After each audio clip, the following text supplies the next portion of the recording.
Hello दोस्तों, आप सभी का हमारे चैनल गुरुजी पर स्वागत है। आप सभी को हमारा वीडियो अच्छा लगे तो हमें थोड़ा सपोर्ट करें तथा हमारे चैनल को सब्सक्राइब करें, वीडियो को लाइक शेयर करें, कमेंट करके बताएं कि आप सबको कैसा लग रहा है। तो हम लोग झारखंड सीजीएल मुख्य सचिवालय मुख्य परीक्षा से संबंधित तैयारी कर रहे हैं, जिसमें हम लोग पेपर 2 को देख रहे हैं, जिसमें मुख्य है हिंदी। और इसी से संबंधित हम लोग आज का चैप्टर देखेंगे, जिसमें साहित्य सिद्धांत, जिसमें काव्य शक्ति, काव्य लक्षणा, प्रयोजन, उसके बाद हम लोग रस छंद के बारे में पढ़ेंगे।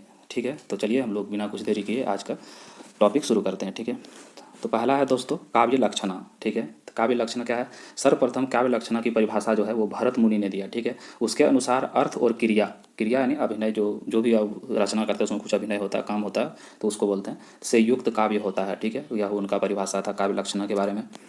दूसरा कुछ दोस्तों, लेकिन वास्तविक रूप से जो काव्य लक्षणा की परिभाषा जो है वो है किसने दिया है? भामह ने दिया। ठीक है, याद रखिएगा नाम किसने क्या दिया है।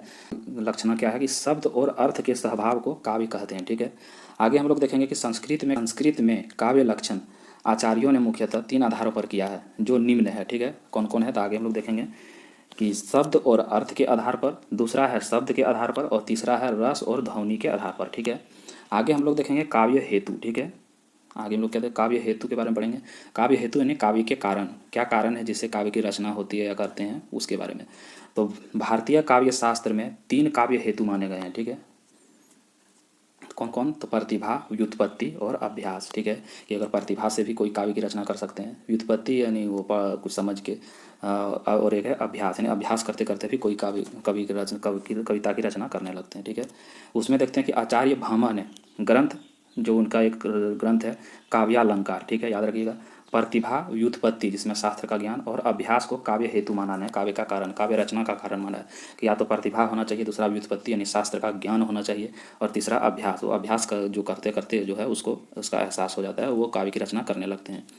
दूसरा है आचार्य डांडी। ठीक है, और उसने जो है अपने ग्रंथ काव्यादर्श में जो है उन्होंने 3 चीज़ों को उन्होंने भी माना है। किसको किसको? तो पहला प्रतिभा, दूसरा आनंद अभियोग, वही अभ्यास, अभ्यास को ही आनंद अभियोग कहा है, तथा लोक व्यवहार एवं शास्त्र ज्ञान यानी व्युत्पत्ति। ठीक है, 3 इन्होंने भी माना है। आगे हम लोग देखेंगे आचार्य वामन। ठीक है, आचार्य वामन ने जो है ग्रंथ अपने काव्यालंकार सूत्रवृत्ति। ठीक है, आचार्य वामन का एक है जो है काव्यालंकार सूत्रवृत्ति। ठीक है, उसमें जो है उन्होंने सिर्फ प्रतिभा को मुख्य काव्य हेतु ने काव्य का कारण माना, कि जिसके पास प्रतिभा होगा वही कविता की रचना या कवि कर सकते हैं। ठीक है, आचार्य रुद्रट ने अपने जो है ग्रंथ है काव्यालंकार, आचार्य रुद्रट का भी ग्रंथ है जो जिसका नाम काव्यालंकार है। आचार्य वामन का ग्रंथ है जिसका नाम काव्यालंकार सूत्रवृत्ति है। और एक हम लोग अभी पढ़े थे कि आचार्य भामह का, जो उसके भी ग्रंथ का नाम काव्यालंकार है। ठीक है, तो इसको याद रखिएगा, जब तो आपका ऑप्शन दिया जाएगा तो उसके अनुसार आप उसको देख लीजिएगा। तो रुद्रट ने क्या कहा कि प्रतिभा, व्युत्पत्ति, अभ्यास को ही काव्य हेतु माना है, लेकिन प्रतिभा के वे 2 भेद मानते हैं, एक सहजा और दूसरा उत्पाधा। ठीक है, आगे हम लोग देखेंगे, जैसे आपका क्वेश्चन बन जाएगा कि आचार्य रुद्रट के अनुसार प्रतिभा के कितने भेद हैं, तो 2 हैं। पूछ देंगे कौन कौन है, तो सहजा है और उत्पाधा है। ठीक है, ये सब बहुत ही महत्वपूर्ण है दोस्तों, आपके लिए हमने ये मुख्य पॉइंट जो हैं उसको निकाल कर लाए हैं, आप सभी को इसमें बहुत मदद होगी। तो चलिए आगे देखते हैं। आचार्य मम्मट, ठीक है, उन्होंने अपने ग्रंथ काव्य प्रकाश, ठीक है, काव्य प्रकाश में काव्य हेतु में क्या माना? शक्ति यानी प्रतिभा, लोक शास्त्र तथा अभ्यास, वही व्युत्पत्ति और ये अभ्यास। ठीक है, अब पंडित जगन्नाथ, ठीक है, उन्होंने क्या है?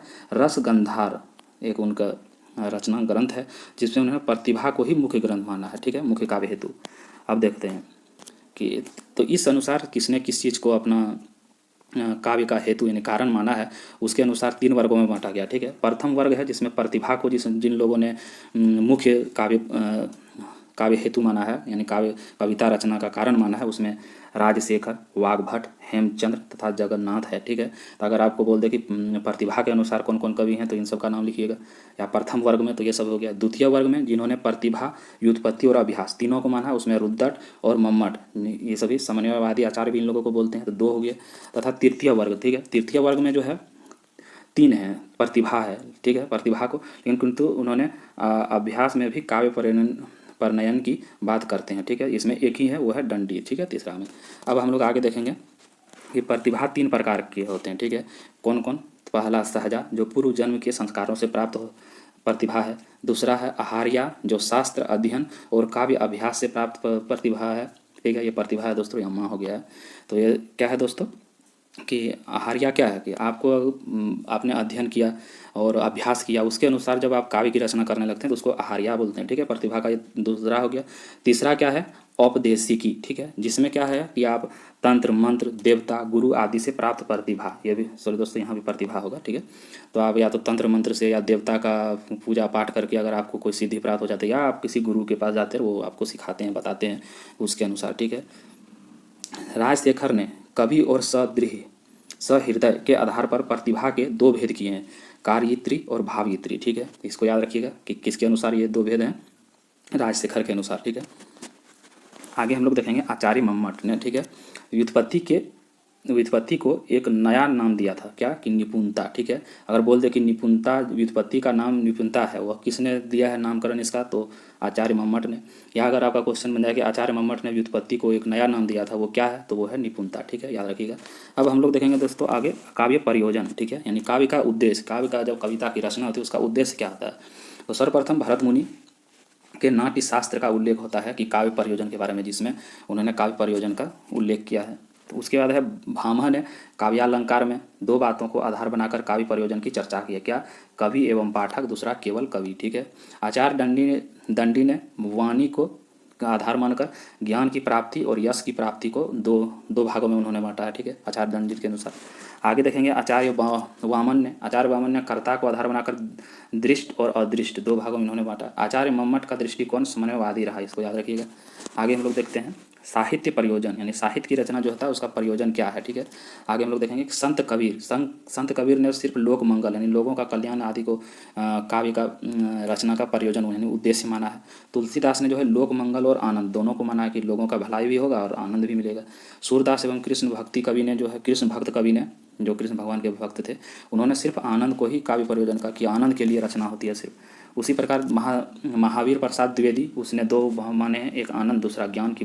ठीक है, रामचंद्र शुक्ल ने लोकमंगल आनंद और रस के लिए, प्रेमचंद्र ने परिष्कृति मनोरंजन और उद्घाटन। ठीक है, आगे हम लोग देखेंगे कि शब्द शक्ति। ठीक है, तो परिभाषा, प्रत्येक शब्द से जो अर्थ निकलता है उसका अर्थ का बोध कराने वाली शब्द बनाने वाली शक्ति को ही शब्द शक्ति कहते हैं। ठीक है, जैसे कि अगर बोल दे भूत तो आपको डर लगा, तो यानी उस शब्द से जो आपको एहसास हुआ उसी को शब्द शक्ति कह दें। ठीक है, तो उसी प्रकार अब हम लोग देखेंगे कि शब्द की शक्ति उसके अंतर्निहित अर्थ को व्यक्त करने का व्यापार है। यह हिंदी साहित्य कोश में इसका ये शब्द के शक्ति के बारे में ये कथन है। ठीक है, याद रखिएगा। उसके बाद है आचार्य चिंतामणि ने शब्द शक्ति के बारे में क्या कहा कि जो सुन पड़े सो शब्द है और समझी पड़े से अर्थ, यानी अगर आप जो सुनते हैं वो शब्द है लेकिन उसका जो आप अर्थ समझते हैं वो क्या है, अर्थ है। ठीक है, जो आप उसके बारे में समझते हैं। अब हम लोग आगे पढ़ेंगे शब्द शक्ति के प्रकार या भेद। ठीक है, तो शब्द शक्तियाँ तीन प्रकार की होती है, पहला है अभिधा, दूसरा लक्षणा, तीसरा व्यंजना। ठीक है, शब्द शक्तियों के अनुसार तीन प्रकार के शब्द बनते हैं, पहला वाचक, दूसरा लक्षणा, तीसरा व्यंजक। ठीक है, आगे हम लोग देखेंगे कि इस आधार पर शब्द शक्तियों के तीन अर्थ स्वीकृत होते हैं, वाचार्थ, लक्षणार्थ और व्यंग्यार्थ। जो बोलते हैं उसको वाचार्थ बोलते हैं, लक्षणार्थ हुआ कि बोल कुछ रहे हैं लेकिन लक्ष्य किसी और चीज़ पे है, उसको लक्षणार्थ बोलते हैं, व्यंग्यार्थ भी उसी टाइप का होता है। ठीक है, आगे हम लोग देखेंगे लक्षणार्थ शब्द शक्ति के भेद, कारण के आधार पर लक्षणा शब्द शक्ति के दो भेद हैं। ठीक है, कौन, रूढ़ा लक्षणा और प्रयोजनवती लक्षणा। ठीक है,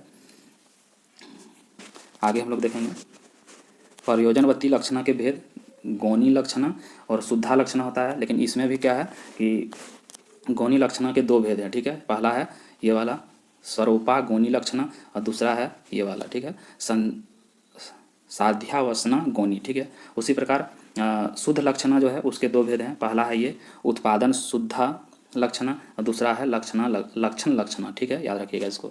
आगे हम लोग देखेंगे व्यंजना शब्द शक्ति के भेद। ठीक है, तो व्यंजना शब्द शक्ति के दो भेद हैं, शाब्दी व्यंजना और आर्थी व्यंजना। ठीक है, तो दोस्तों ये शब्द शक्ति का यहीं तक था। अब हम लोग आगे देखेंगे रस। ठीक है, कि रस क्या है।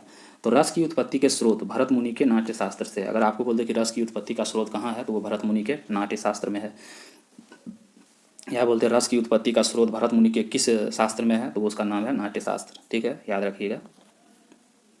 रस के अवयव। ठीक है, रस के जो अवयव हैं वो क्या है, विभाव दो प्रकार के होते हैं, आलंबन विभाव और उद्दीपन विभाव। ठीक है, ये रस के अवयव हैं।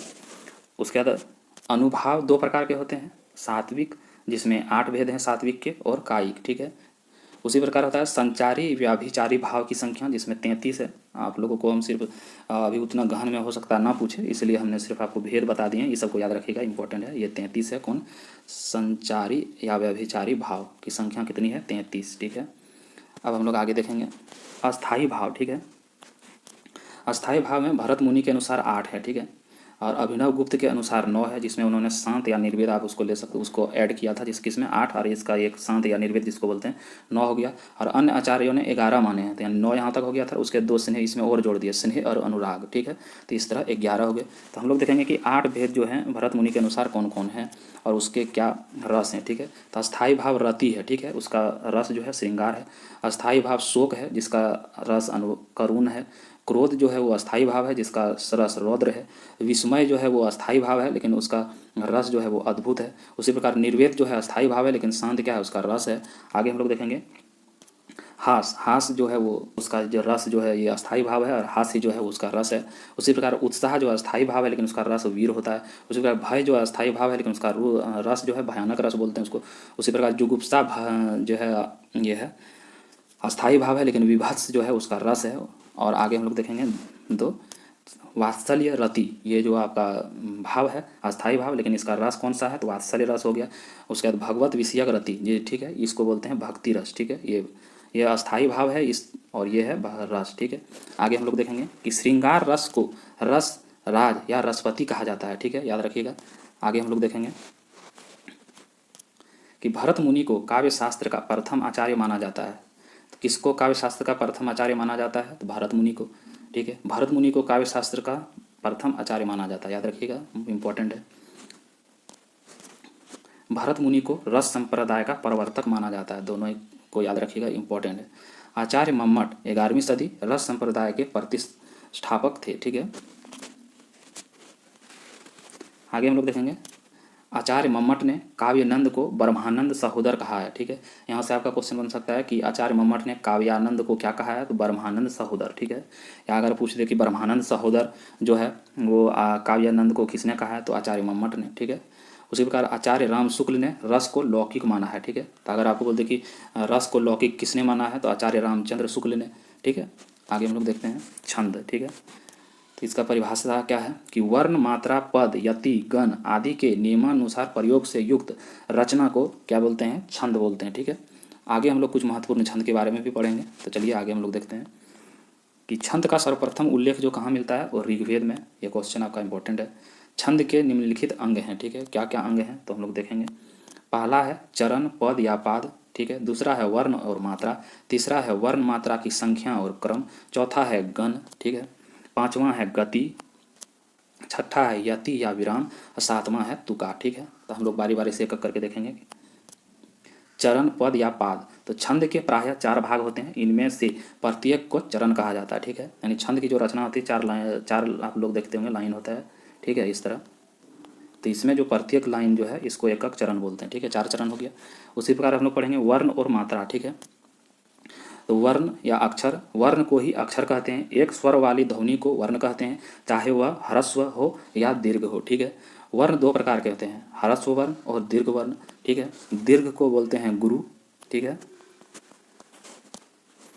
दीर्घ को गुरु बोलते हैं और ह्रस्व को लघु बोलते हैं। ठीक है, याद रखिएगा।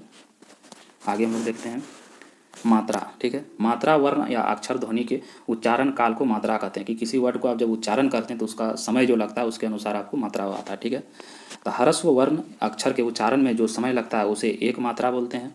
ठीक है, और दीर्घ वर्ण या अक्षर के उच्चारण में जो समय लगता है उसे 2 मात्रा बोलते हैं। ये दोस्तों जब आप मात्रा की गिनती करके आप किसी चरण या पद का जब ये पता करेंगे कि आप कौन सा छंद है, तभी आपको काम आएगा। ठीक है, तो ह्रस्व स्वर के मात्रा का को वैल्यू जो है वो है 1 है। ठीक है, और दीर्घ स्वर की जो मात्रा का वैल्यू है वो है आपका 2। ठीक है, याद रखिएगा। आगे हम लोग देखेंगे और अभी विस्तार में वर्ण और मात्रा की गणना, यानी वर्ण और मात्रा की गणना हम लोग कैसे करेंगे तो उसके बारे में। तो ह्रस्व स्वर, ठीक है, एक मात्रिक जो स्वर होते हैं उसको ह्रस्व बोलते हैं, जिसमें अ, ई, उ और री आता है। और दीर्घ स्वर में द्विमात्रिक होता है, जिसमें आ, ई बड़ी ई, उ बड़ी ए, ओ, औ, इसमें 2 मात्राएं हैं। ठीक है, आगे हम लोग देखेंगे लघु एवं गुरु वर्ण। तो आपको आगे बताए थे हम लोग कि स्वर ह्रस्व तथा हर्ष स्वर वाले व्यंजन वर्ण को लघु कहते हैं और लघु के लिए प्रयुक्त चिन्ह जो है वो इस प्रकार एक डंडी जो होते हैं, यहाँ जो आपका सिंबल है उस टाइप का होता है। और उस आगे हम लोग देखेंगे हर्ष स्वर या हर्ष स्वर से निर्मित वर्णों के उच्चारण में एक मात्रा का समय लगता है, इसके लिए इसीलिए इसको एक का इसके मात्रा का वैल्यू एक है। और लघु वर्ण के अंतर्गत शामिल आगे हम लोग देखेंगे कि हर्ष स्वर को ही लघु वर्ण बोलते हैं, अभी आपको बताएं। अब इसमें देखते हैं कि कौन कौन से वर्ण को जो हम लोग लघु वर्ण में शामिल करते हैं। तो जिसमें पहला तो हो गया अ, ई, उ और री। जैसे जैसे क में अ आता है तो एक गिनती हो जाएगा, उसी प्रकार क हर्षई जो हो गया इसमें भी एक का गिनती होगा। हर्षऊ क हर्षऊ जो ऊ यहाँ लग गया, क प्लस ऊ ये वाला तो क हर्षऊ हो गया। उसी प्रकार क प्लस री तो क्री हो गया, ठीक है। तो इस सब का जो वैल्यू होगा वो एक का गिनती होगा, ठीक है। उसी प्रकार जिस आपको अंक बोलते हैं, जिस वर्ण में आपको ऊपर चंद्र बिंदु मिल जाए तो उसका भी गिनती होगा। जैसे कि आप यहाँ देखिए कि हंसी, ठीक है, यहाँ हंसी है तो अंशुवन है तो इसमें ह का जो है यहाँ तो इसका वैल्यू एक होगा, ठीक है। यहाँ भी अ का वैल्यू एक होगा। उसी प्रकार इसमें कितनी मात्रा है तो देखिए ह का वैल्यू एक हो जाएगा और इसमें बड़ी ई की है सी में स प्लस बड़ी ई तो इसलिए इसका वैल्यू दो हो जाएगा। तो यहाँ टोटल तीन मात्रा होगा, एक प्लस दो। यहाँ पे देखिए अ में एक है, ठीक है, स हर्षऊ है इसलिए इसमें भी एक होगा, व में सिर्फ अ है इसलिए इसमें एक होगा और नौ में सिर्फ एक है तो इसमें एक होगा। तो टोटल मिला के कितना, एक दो तीन चार, ठीक है, इसमें चार मात्रा हो गया। इसे आगे आप मात्रा की गिनती करने जब जानेंगे दोस्तों तभी आप किसी छंद को पहचान पाएंगे या कौन सा छंद है, ठीक है। आगे हम लोग देखते हैं कि आधा त या संयुक्त व्यंजन वाले वर्ण जो होंगे उसका गिनती एक में आएगा, ठीक है, उसका वैल्यू जो है एक ही होगा। यहाँ जैसे कि आधा त या नित्य में जो है आधा त और य है इसका सिर्फ एक वैल्यू होगा, ठीक है। तो यहाँ टोटल कितना है, नौ में सिर्फ हर सही है तो इसका वैल्यू एक हो जाएगा और नित्य में सिर्फ आधा त और य का वैल्यू एक है तो एक और एक प्लस दो कर देंगे तो कितना का दो मात्रा हो गया, ठीक है। आगे हम लोग देखते हैं कि दीर्घ स्वर ये वाले व्यंजन वर्णों को गुरु कहते हैं तथा प्रत्येक चिन्ह का वर्तुल रेखा इस प्रकार का जो एक आप देखते होंगे इस तरह से इसको सिंबल है और जिसको वर्तुल रेखा बोलते हैं ऐसे करके पांच जैसा, ठीक है। और इसका वैल्यू कितना होता है दोस्तों आप लोग को इतना बार बता रहे हैं, याद रखिएगा तभी आप गिनती कर पाइएगा, दो, ठीक है। चलिए आगे देखते हैं। तो दीर्घ स्वर से निर्मित वर्ण के उच्चारण में दो मात्रा का समय लगता है इसीलिए इसको द्विमात्री दीर्घ बोलते हैं। दीर्घ के दो मात्रा का लगता है इसलिए इसमें दो इसका वैल्यू रहता है, ठीक है। चलिए हम लोग देखते हैं कि गुरु वर्ण में शामिल कितने जो है वो किसको किसको शामिल किया जाता है, जिसमें आ, बड़ी ई, बड़ी ऊ, ए, ओ और औ। सिंगल ए रहे या डबल रहे दोनों का गुरु में गिनती होगा। उसी प्रकार सिंगल रहे या डबल रहे दोनों का गिनती होगा गुरु में, ठीक है। जैसे कि वर्ड के साथ देखिए अ क प्लस आ का लिखते हैं, क प्लस बड़ी ई की लिखते हैं, क प्लस बड़ी ऊ कू लिखते हैं, क प्लस ए के लिखते हैं, क प्लस ए कै लिखते हैं, क प्लस ओ कौ लिखते हैं, क प्लस आओ तो कौ लिखते हैं। इस सभी का वैल्यू दोस्तों इसमें दो होगा। जैसे का यहाँ दो हो जाएगा, की का यहाँ भी दो होगा, कू का इसका भी दो होगा, यहाँ इसका भी दो होगा, कै का दो होगा, कौ का दो होगा और इसका भी दो होगा, ठीक है। थोड़ा आपको साफ साफ नहीं दिख रहा होगा लिखा दोस्तों क्योंकि पेन टैब नहीं है, हाथ से लिखने में थोड़ा नहीं बनता है। आगे हम लोग देखते हैं चंद्र बिंदु वाले, ठीक है। तो जिस भी वर्ण में आपको बिंदी आपको ऊपर दिख जाए, ठीक है, तो उस या विसर्ग दिख जाए तो वो सभी जो गुरु में होता है। जैसे इंदु में ई जो है आप यहाँ छोटी ही है लेकिन इसमें जो आपका इसका मात्रा जो होगा वो दो होगा, ठीक है, तो इसमें दो वैल्यू हो जाएगा। उसी प्रकार बिंदी में इसका भी मात्र दो वैल्यू हो जाएगा। अंत में है तो इसका भी दो हो जाएगा, तो यहाँ जो है इसमें भी दो हो जाएगा, विसर्ग लग गया। उसी प्रकार अधा में अ तो सिंगल है, ठीक है, लेकिन ध में इसमें दो लग जाएगा, ठीक है। आगे हम लोग देखेंगे अग्र का अ, जैसे संयुक्त अक्षर का पूर्ववर्ती यानी यहाँ ग्र आधा ग र लिखे हैं ना तो इसके पहले जो होगा यहाँ सिंगल तो है लेकिन इसकी गिनती जो है डबल में होगा, ठीक है। उसी प्रकार वक्र में व जो हो गया इसका भी दो हो जाएगा। आगे हम लोग और भी देखेंगे।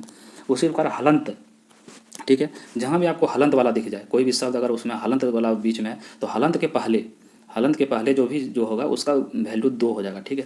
तो चलिए इतना सारा आपको बता दिए कि किस में, तो आप फिर दोबारा देख लीजिएगा, आप समझ लीजिएगा, उसके बाद आप तभी छंद के बारे में पता कर पाएंगे कि कौन सा छंद है और किस। आगे हम लोग देखेंगे संख्या और क्रम। संख्या यानी वर्णों और मात्राओं की गणना को संख्या कहते हैं, ठीक है। क्रम लघु गुरु के स्थान निर्धारण को क्रम कहते हैं, ठीक है। उसके बाद हम लोग पढ़ेंगे गण। गण किसे कहते हैं? गण की परिभाषा लघु और गुरु के नियत क्रम से तीन वर्णों के समूह को गण कहा जाता है, ठीक है। तो गण के जो नाम है दोस्तों उसको बोलते हैं, 8 होते हैं, जिसमें यगन, मगन, तगन, रगन, जगन, भगन, नगन और सगन होता है, ठीक है। आपको दोस्तों याद रखना है और इसको याद रखने का सूत्र क्या है तो ये है, ठीक है। यमा तारा जभा नस, यमा तारा जभा नस लगा से दोस्तों ये लघु होता है, ठीक है, और ग से गुरु होता है। यमा से य से यगन, मो से मगन, त से तगन, र से रगन, ज से जगन, भ से भगन, न से नगन, स से सगन। ठीक है, तो आपको याद रहेगा। तो यमा तारा राजभानस, ठीक है, यमा तारा राजभानस लगा, तो याद रखने का सूत्र। और दोस्तों ये सिंबल वाला जब आपको लिखने आ जाए कि यगन का कैसे होगा तो या कैसे पता करना है, तो आपको सीधे इसमें 3 अक्षर को लेना है। ठीक है, यहाँ तक। ठीक है, आप ले लीजिएगा यमा तारा। ठीक है, तो यह का क्या होता है सिंगल, क्योंकि लघु है।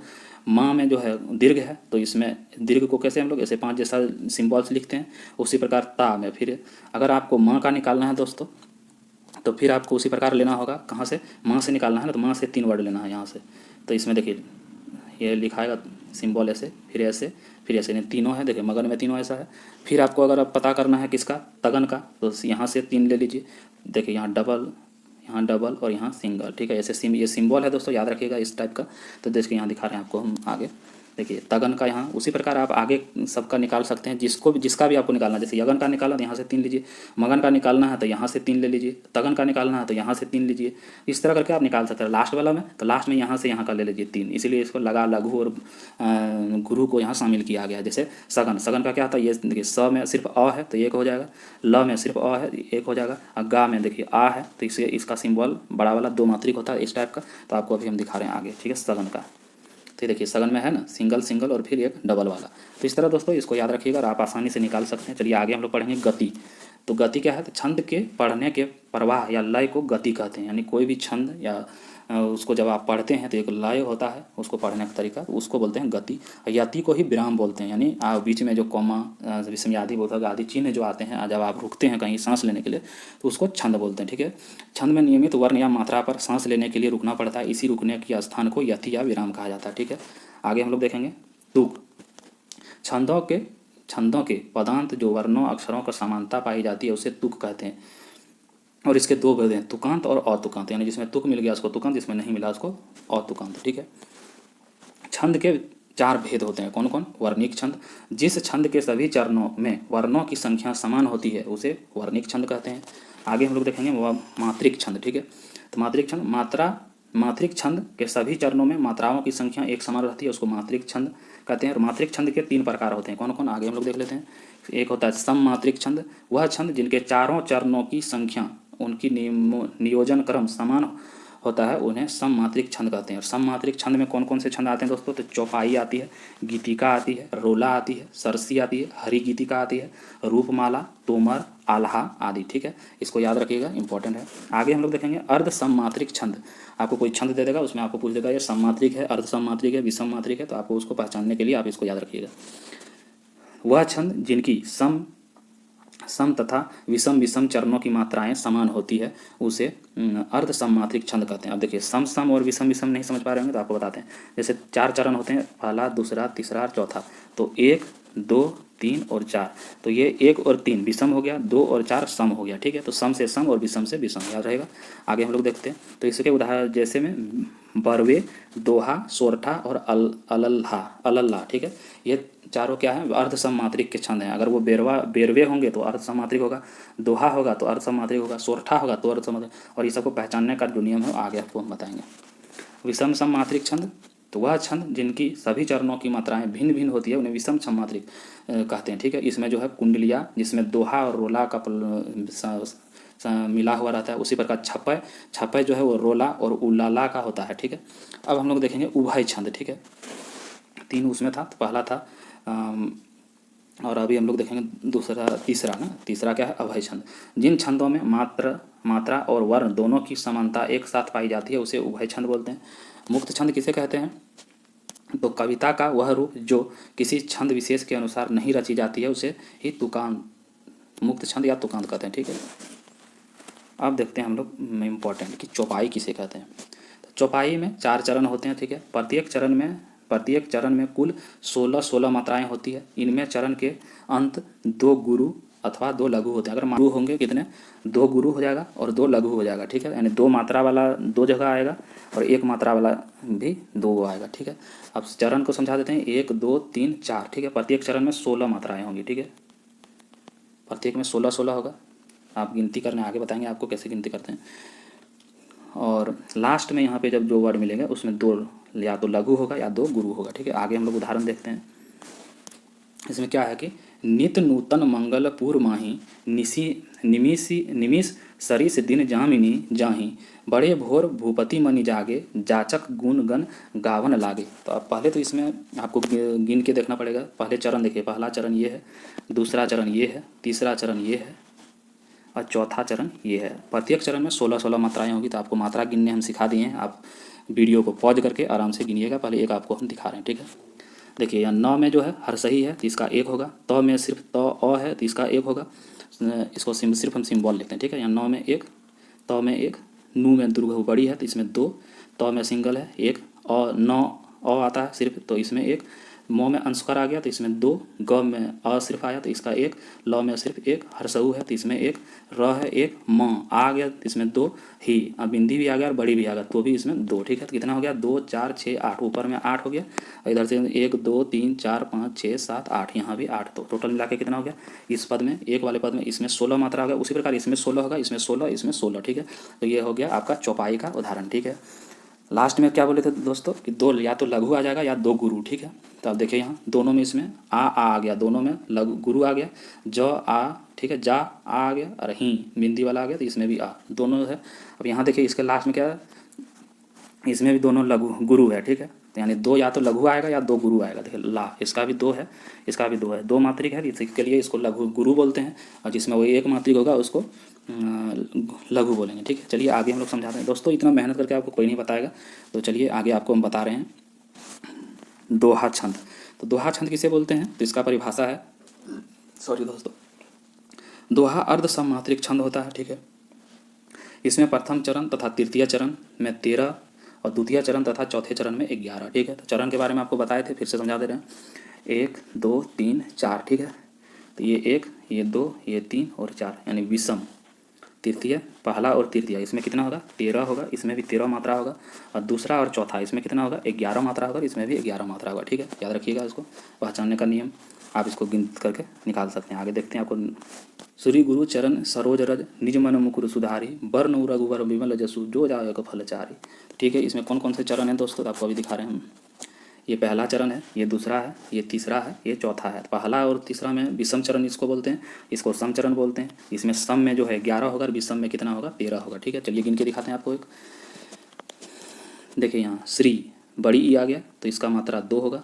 गुरु में तो ये ग हरसहु है तो इसके का मात्रा 1 आएगा। रो में इसमें भी मात्रा 1 है। चरण में च अ है इसका मात्रा 1, र का मात्रा 1, न का मात्रा 1। ठीक है, स का तो स का भी मात्रा 1 होगा। र ओ कार आ गया तो इसका मात्रा 2 हो जाएगा। ज में अ आता है सिर्फ तो इसका भी मात्रा 1 हो गया। र में सिर्फ है 1 मात्रा, ज में 1 मात्रा। तो चलिए टोटल गिनते हैं कितना होगा 2 3 4 और 2 6 7 8 9 10 11 12 13 13 आ गया ना। सेकंड में देखिए 11 आएगा तो न हर सही है तो इसका 1 होगा। फिर से करते हैं। ठीक है, न हर सही है तो इसका 1 होगा। ज अ सिर्फ 1 होगा, म 1 होगा, न सिर्फ 1 होगा।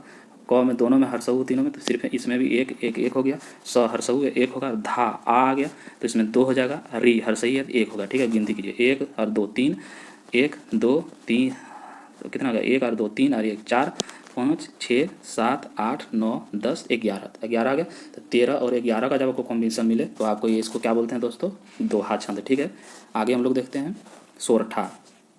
ठीक है, तो सोरठा का क्या होता है, तो सोरठा जो है वो अर्ध सममात्रिक छंद होता है। ठीक है, जिसमें दोहा के विपरीत होता है। क्या होता है, दोहा में हम लोग पढ़े थे कि 13 11 का होता है, लेकिन सोरठा में क्या होगा 11 और 13 का होगा। ठीक है, 11 किस में होगा तो विषम में 1 और तीसरा चरण में, और सम में दूसरा और चौथा चरण में जो है 13 13 होगा। ठीक है, तो ये वही परिभाषा, आप रोक के इसको थोड़ा पढ़ लीजिएगा, इसको या स्क्रीनशॉट लेकर रख लीजिएगा। ठीक है, और आगे हम लोग इसका क्या व्यवहार है, अगर आप गिनती नहीं कर पाते हैं तो आपको एक सिंपल है जो पहचानने का कि विषम चरणों के अंत में यानी विषम यानी 1 और तीसरा के अंत में जो है 1 गुरु होगा और 1 लघु होगा, लघु मात्रा आएगा, होना आवश्यक है। ठीक है, तभी होगा। और तुक प्रथम तथा तृतीय चरणों में होगा। जन प्रथम और तीसरा चरण में तुक मिलेगा, जैसे होता है ना कि ना आएगा, ता आएगा या कुछ इस टाइप का, या एक ही समान वर्ड आएगा। ठीक है, जैसे यहाँ पे एक आपका उदाहरण है, चलिए आपको इसको डिस्क्राइब करते हैं। जैसे यहाँ नयन न आ गया ना, शयन नयन शयन एक जैसा लग रहा है, तुक मिल गया। तो दोनों में देखिए लघु आ गया, इसमें भी लघु है, इसमें लघु है। ठीक है, और इसमें हम लोग क्या पढ़े थे कि पहला दूसरा तीसरा चौथा, तो पहला तीसरा में 11 आएगा, दूसरा चौथा में 13 आएगा। ठीक है, तो इसको आप वीडियो को रोकिएगा, इसको अच्छे से गिन के देख लीजिएगा। आपको तो आगे हमने बता दिया कैसे कैसे इसका मात्रिक छंद को गिनते हैं। चलिए इसको रोला, रोला के बारे में देखते हैं क्या कि इसमें 4 चरण होते हैं। प्रत्येक चरण में 11 और 13 के क्रम से कुल 24 मात्राएं होगी तथा इनके अंत में 2 गुरु और 2 लघु मात्राएं होगी। ठीक है, अब देखिए यहाँ उदाहरण में यहाँ आपका 4 चरण है। उठो उठो हे वीर, आज तुम निद्रा त्यागो, करो महासंग्राम, नहीं क्या रहो भागो, तुम्हें वरेगी विजय, अरे यह निश्चय जानो, भारत के दिन लौट लौट आएंगे मेरी मानो। ठीक है, तो इसमें आपको 24 होंगे टोटल। ठीक है, इसमें ठीक है, तो इसमें जो है आपको इसको क्या बोलते हैं, रोला। ठीक है, आगे हम लोग देखेंगे हरि गीत का किसको बोलते हैं। तो हरि गीत का छंद के मात्रिक छंद, इनमें कुल 4 चरण होंगे। प्रत्येक चरण में 16 और 12 का क्रम होगा और इसमें जो है 28 मात्राएं टोटल होगी तथा इनके अंत में लघु और गुरु वर्ण का प्रयोग होगा। ठीक है, आगे देखते हैं उदाहरण।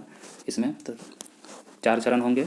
ठीक है, 4 चरण, ये अलग अलग है दोस्तों, ये अलग है और ये अलग है। ठीक है, तो इसमें जो है कितना कितना हम लोग बोले 28 होगा। ठीक है, इसको गिनती करके देखिएगा। आप लोगों को हमने काउंट करने सिखा दिया, मात्रा कैसे गिनते हैं। बार बार वीडियो देखिए, समझिए। ठीक है, आज का वीडियो यहीं समाप्त करते हैं। ठीक है, आपको जितना भी इम्पोर्टेंट था और कैसे मात्राओं का गिना जाता है, कौन कौन से मात्रा लघु में आते हैं, कौन कौन से गुरु में आते हैं, वो सारा आपको हमने डिस्क्राइब किया है, बताया है। तो उम्मीद करते हैं आप सबको हमारा वीडियो अच्छा लगा होगा।